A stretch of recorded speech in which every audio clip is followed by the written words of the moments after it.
ಚಿಕ್ಕಬಳ್ಳಾಪುರದಲ್ಲಿ ಸಚಿವ ಶ್ರೀರಾಮುಲು ಆಪ್ತ ಕಾರ್ಯದರ್ಶಿ ಎಂದು ಹೇಳಿ ವಂಚನೆ ಮಾಡಿರುವಂತಹ ಆರೋಪ ಕೇಳಿಬಂದಿರುವಂತದ್ದು. ಚಿಂತಾಮಣಿ ತಾಲೂಕಿನ ಮಿಂಚಿಲಹಳ್ಳಿ ಗ್ರಾಮದ ನರಸಿಂಹ ಎಂಬಾತ ಹೊರಗುತ್ತಿಗೆ ನೌಕರರಿಗೆ ಆರೋಗ್ಯ ಇಲಾಖೆಯಲ್ಲಿ ಕಾಯಂ ಉದ್ಯೋಗವನ್ನು ಕೊಡಿಸುವಂತ ಭರವಸೆಯನ್ನು ನೀಡಿ ಹಣವನ್ನು ಸುಲಿಗೆ ಮಾಡಿದ್ದಾನಂತೆ. ತುಮಕೂರು ಜಿಲ್ಲೆಯಲ್ಲಿ ಯುವ ರೈತರು ನಮ್ಮನ್ನ ಮದುವೆ ಆಗೋಕೆ ಯಾರು ಮುಂದೆ ಬರ್ತಾ ಇಲ್ಲ, ನಮಗೆ ಮದುವೆ ಮಾಡಿಸಿ ಅಂತ ಜಿಲ್ಲಾಧಿಕಾರಿಗಳಿಗೆ ಪತ್ರವನ್ನು ಬರೆದಿದ್ದಾರೆ.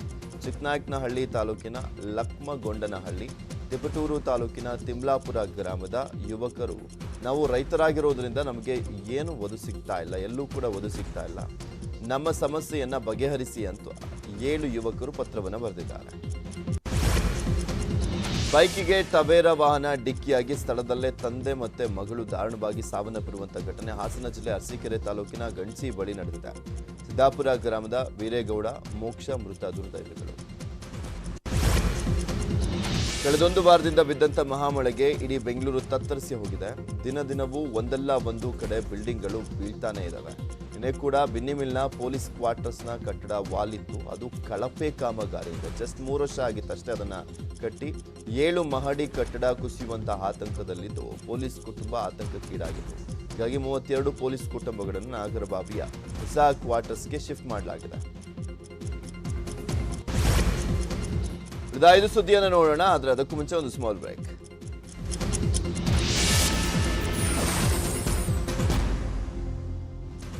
Welcome back. ಉಳಿದ ಪ್ರಮುಖ 5 ಸುದ್ದಿಯನ್ನು ಒಂದೊಂದಾಗೆ ನೋಡ್ತಾ ಹೋಗೋಣ.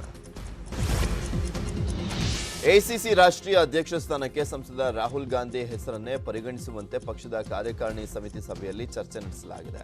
ನವದೆಹಲಿಯ ಎಸಿಸಿ ಕೇಂದ್ರ ಕಚೇರಿಯಲ್ಲಿ ಕಾಂಗ್ರೆಸ್ ಕಾರ್ಯಕಾರಿ ಸಮಿತಿಯ ಸಭೆ ನಡೆಸಲಾಯಿತು.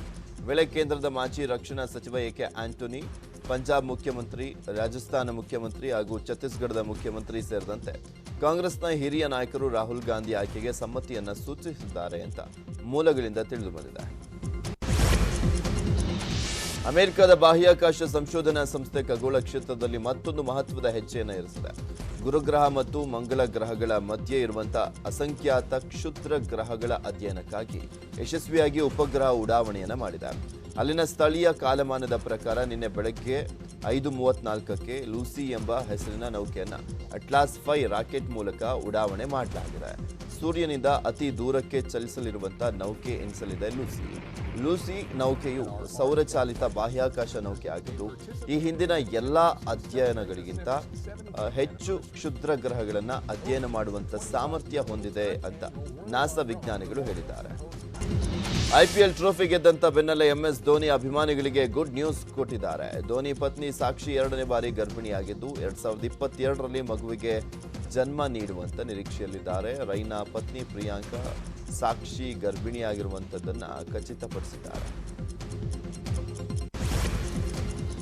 ಸ್ವಾತಂತ್ರ್ಯೋತ್ಸವದ ಅಮೃತ ಮಹೋತ್ಸವದ ಜೊತೆಗೆ ದೇಶದಲ್ಲಿ ಕ್ಷೀರ ಕ್ರಾಂತಿಗೆ ಕಾರಣವಾದಂತಹ ಅಮೂಲ್ ಬ್ರ್ಯಾಂಡ್ ಕೂಡ ತನ್ನ 75ನೇ ವಾರ್ಷಿಕೋತ್ಸವದ ಸಂಭ್ರಮವನ್ನು ಆಚರಿಸ್ತಾ ಇದೆ. ಇಂಥ ಸಂದರ್ಭದಲ್ಲಿ ನಾವು ನಿಮಗೆ ಅಮೂಲ್ ಕಾಲಕಾಲಕ್ಕೆ ದೇಶ ವಿದೇಶದಲ್ಲಿ ಯಾವ ರೀತಿ ತನ್ನ ಮಾತನ್ನ ಯಶಸ್ವಿಯಾಗಿ ತಲುಪಿಸ್ತು ಅಂತ ತೋರಿಸ್ತೀವಿ. ಅಮೂಲ್ ವಿಶಿಷ್ಟ ರೀತಿಯಲ್ಲಿ ತನ್ನ ಉತ್ಪನ್ನಗಳ ಮಾಹಿತಿಯನ್ನ ಜನರಿಗೆ ತಲುಪಿಸಿದೆ. ಅಮೂಲ್ನ ಪ್ರತಿಯೊಂದು ಜಾಹೀರಾತು ಕೂಡ ಹೊಸ ಕಥೆಯನ್ನ ಹೇಳುತ್ತೆ. ಸದಾ ಅಮೂಲ್ನ ಉದ್ದೇಶ ತನ್ನ ಮಾತನ್ನ ವಿಭಿನ್ನವಾಗಿ ಹಾಗೂ ಹೃದಯಕ್ಕೆ ಮುಟ್ಟುವಂತೆ ನಿಮಗೆ ತಲುಪಿಸೋದಾಗಿದೆ. ಬನ್ನಿ ನೋಡೋಣ ಅಮೂಲ್ನ ಒಂದು ಅಮೂಲ್ಯವಾದಂಥ ಕಥೆಯನ್ನ.